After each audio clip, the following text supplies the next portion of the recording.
I can already hear some of you saying, but Mrs. Shoddy, we read this one already. I wanted to give an example of how good readers read the same book more than once and can look for new things inside of the book as they're reading. What did you catch this time that you didn't catch last time? In the classroom, we often pause and do a think about the question and then turn and share your thoughts with a neighbor. When we don't have neighbors right next to us to share thoughts with, I still am going to pause along the way and just give an example of how we can go to the same book and read it again and get new things from it. So, and this is one of my favorite books, so I like this. I like to share this one. Author and illustrator is Holly Keller. She wrote and drew the pictures for Farfalina and Marcel.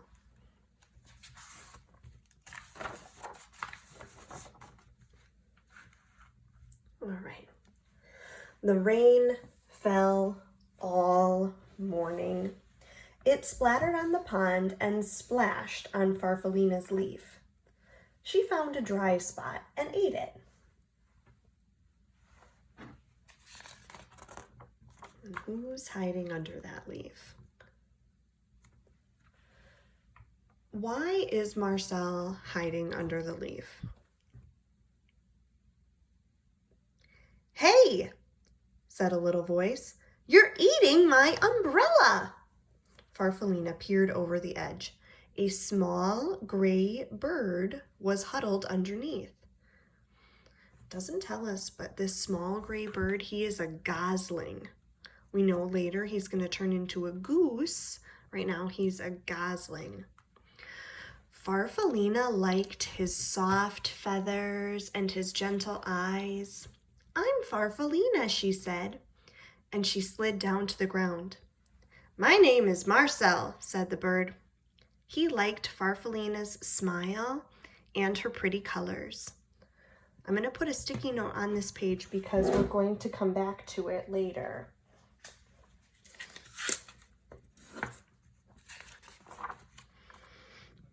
The rain turned to drizzle and Farfalina wanted to play. "I'll hide and you find me," she said. Marcel agreed. Farfalina hid under a fern close to the ground because she knew that Marcel couldn't climb. "Now I'll hide," said Marcel when he found her, and he hid right behind a tree because he knew that Farfalina moved slowly.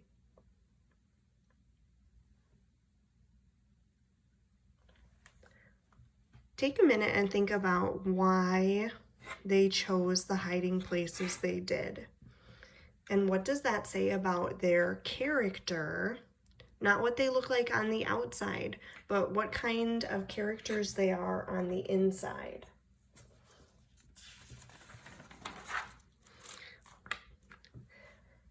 "I can take you for a ride on the pond," said Marcel. Farfalina inched her way up Marcel's back.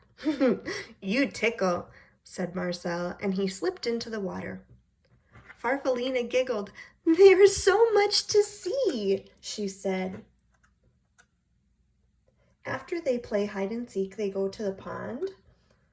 And why does Farfalina ride on Marcel's back? She giggles that there's so much to see. Why has she never seen the things that she's seeing now?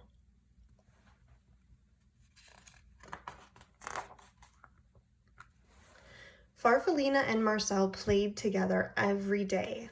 They liked the same games and they liked each other. But one day, Farfalina was not herself. "I'm not sick," she told Marcel, "just a little uncomfortable. I need to climb up onto a branch and rest a while." "I'll wait for you," Marcel called, as Farfalina made her way up the tree. Marcel watched until Farfalina was completely out of sight. Then he settled himself in the grass and waited. Again, we can think about what Marcel is like on the inside. What kind of friend is he? That his friend is feeling uncomfortable and says, I need some space. She claws up the tree and says, I'll just wait. Night came and then morning, but Farfalina didn't come down. Marcel called to her, but she didn't answer. He was very worried and terribly lonely. Weeks went by. The afternoons grew longer and warmer, and Marcel went to the pond. He was growing, and when he looked at his reflection in the water, he could hardly recognize himself. Remember what the word reflection means. Can you think of another place that you might see your reflection?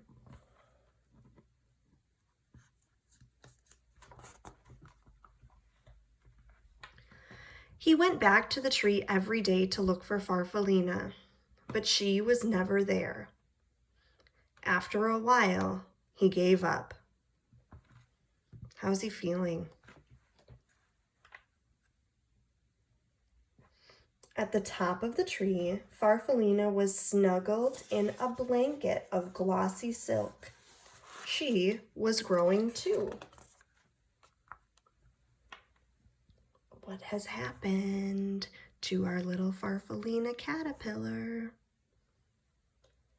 She has been in a cocoon, becoming a butterfly, or a chrysalis.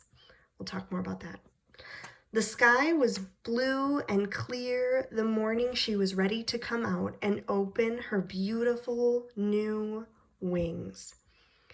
She had no idea how long she'd been up in the tree, and she floated down to find Marcel.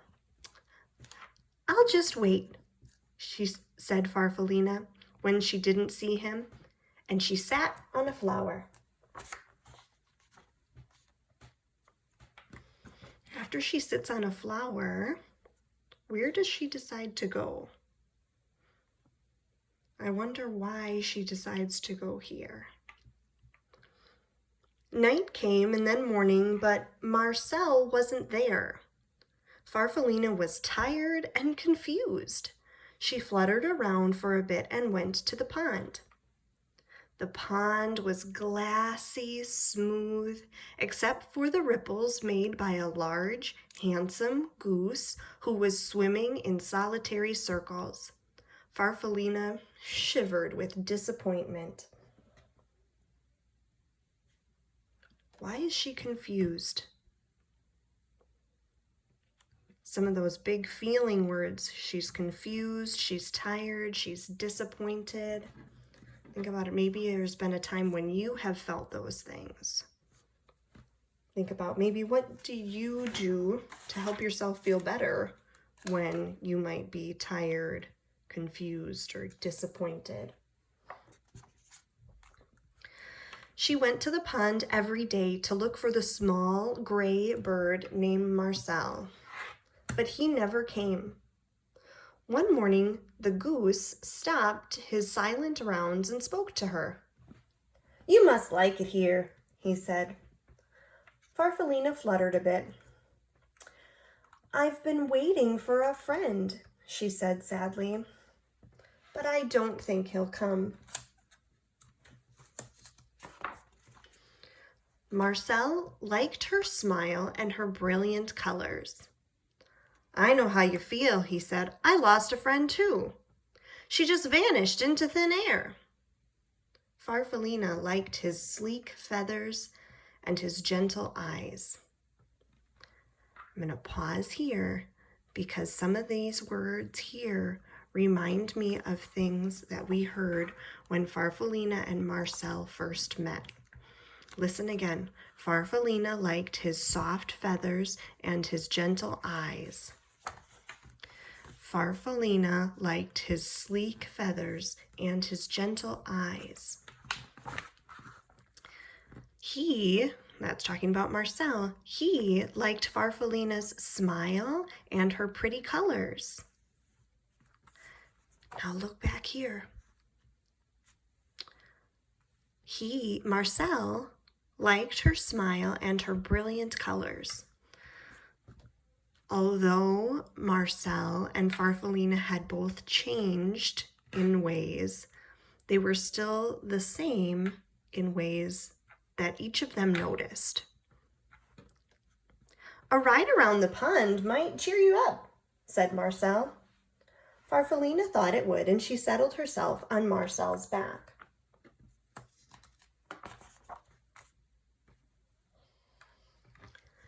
"It's funny," said Marcel, "but I feel as though I've known you a long time." "I was thinking the same thing," said Farfalina. "My name is Farfalina. What's yours?" Marcel stopped suddenly. Why did he stop? He beat the water with his strong wings. He swam round and round and round. "It's me, Farfalina!" he shouted. "It's me, Marcel. Is it really you?" "It is," Farfalina shouted back. They looked at each other and laughed. Think about that excitement that they're feeling. Have you ever been that excited? By evening, they had explained everything, and then they fell asleep, smiling at the stars. Farfalina and Marcel spent the rest of the summer playing just as they had before. Marcel was careful not to fly too fast because he knew Farfalina couldn't keep up. Farfalina didn't hide in the flowers because she knew that Marcel would never find her. And when the leaves on the trees around the pond turned red and gold, they decided to go south together. I'm going to back up just a minute. What does this mean? What time of year is it when the trees change? Think about why they might go south together. What season, what would be coming next that they would go south? All some questions for you. I just wanted to show an example of rereading the same book can help us to understand even better.